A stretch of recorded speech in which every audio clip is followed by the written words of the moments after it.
Roland, por favor, me informe qual amplificador é ideal para as lendárias S90, para que soem bem e não queimem.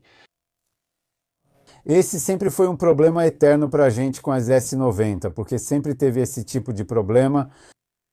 Primeiro, né, os fios sempre soltavam, as bobinas sempre saíam do lugar, era conserto o tempo todo. As S90 estavam sempre na oficina, né, não saíam de lá. Ou seja, até hoje isso ainda acontece.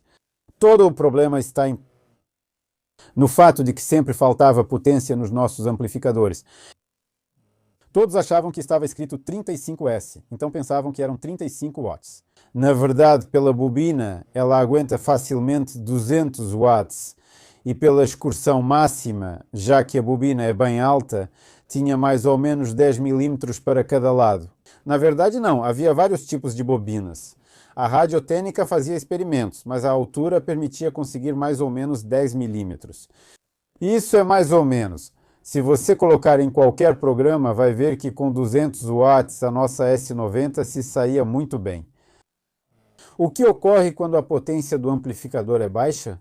Primeiramente temos o problema do clipping, que naturalmente todo amplificador reage muito mal a isso. E se ele entra em clipping, alguns amplificadores até jogam corrente contínua. Como você pode imaginar, nossa senoide não fica mais assim, ela já fica cortada. Como você acaba com corrente contínua na saída? A excursão vai rapidamente ao máximo.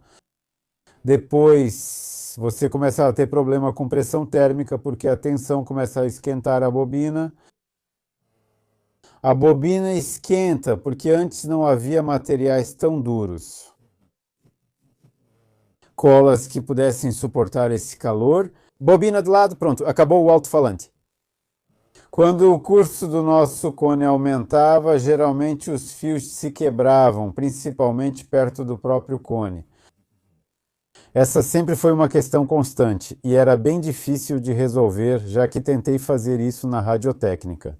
Mas lá era preciso mudar a saída desse fio para outro ponto da bobina, mas infelizmente o processo técnico já estava em andamento, era daquele jeito e ninguém queria mudar nada por lá. Então, agora vamos considerar assim, 4 ohms e 8 ohms.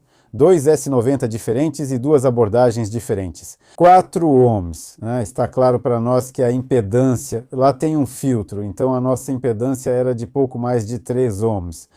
Então, é necessário corrente e o amplificador precisa ter uma boa fonte de alimentação. Isso, para conseguir fornecer tranquilamente esses 200 watts para nós. Aqueles 50 watts que os amplificadores forneciam, vocês, primeiro, tinham uma luz de clipping lá, mas vocês, quem olha para ela, para essa luz?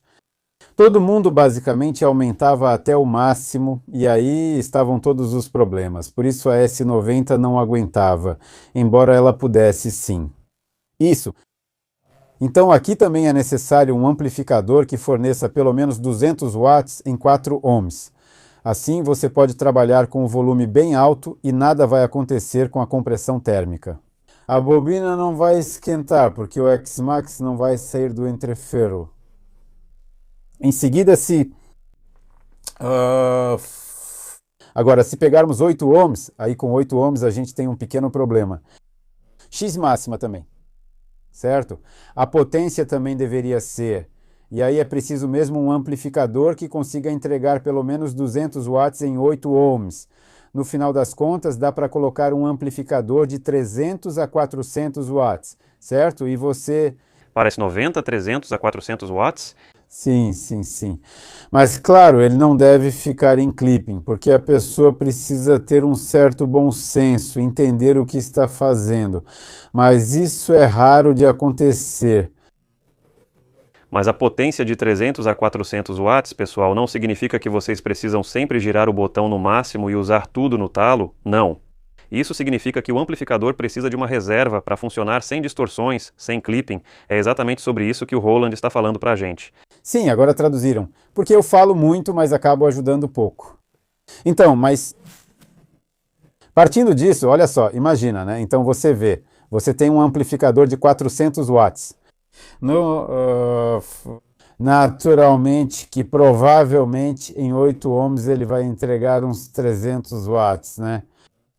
Então, bem, essa é uma opção adequada para isso. Não é à toa que o nosso querido técnico em eletrônica, que todos vocês assistem, diz que 500 watts é uma potência normal. Estamos falando sobre Gunter Schmids? Sim, fiz isso de propósito para vocês refletirem sobre quem falamos. Olha, eu o apoio muito nisso, está tudo certo.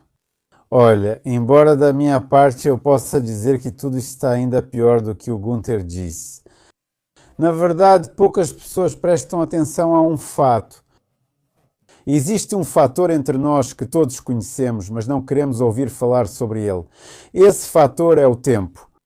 Então, mesmo que você tenha um amplificador potente, mas a sensibilidade do seu sistema seja baixa, esse fator é o principal. Nenhuma potência de amplificador vai dar rapidez a esse alto-falante. É tudo muito simples. Quando nós ouvimos um sinal complexo, certo? Com ataques fortes, com todos os tipos possíveis de distorções. Então, qualquer frente de sinal que temos, ela tem um tempo, ou seja, ela tem uma tensão e tem um tempo de duração. Então, a abordagem é a seguinte: um alto-falante que tem baixa sensibilidade, mas alta potência, pode suprimir esse impulso. Não, ele de jeito nenhum. Não pode, ele não pode fazer isso, com certeza, porque o impulso tem uma característica.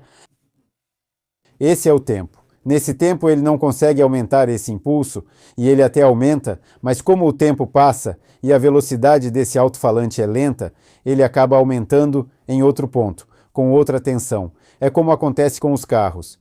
Quem sai do lugar, seja um japonês ou uma BMW, sim, quem tem o carro mais leve, esse vai na frente. Quem tem o carro mais leve, aqui é a mesma coisa. E não tente fazer alto-falantes pesados funcionarem muito rápido. Isso fica muito evidente nas exposições, quando empresas conhecidas que têm alto-falantes nas laterais, aqueles de 12 polegadas, não vou falar sobre as empresas, não gosto disso. Então, mas a ideia é essa: alto-falantes pesados em caixas acústicas fechadas.